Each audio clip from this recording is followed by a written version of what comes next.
Welcome back to another technical deep dive here in the debug zone.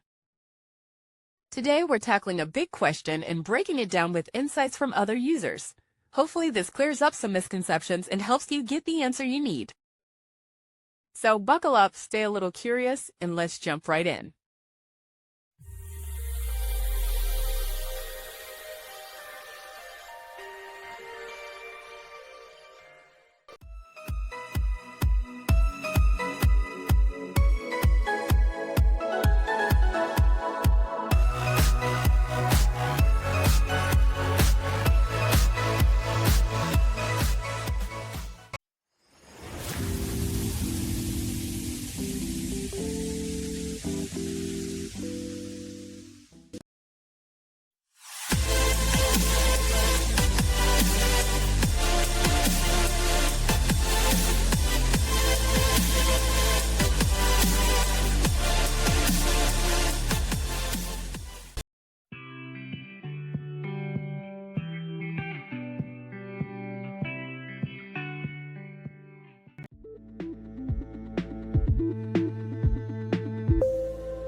And that's a wrap.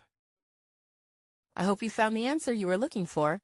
If you did, take a second to hit that subscribe button. It really helps out. And let me know in the comments which solution worked best for you. See you next time in the debug zone.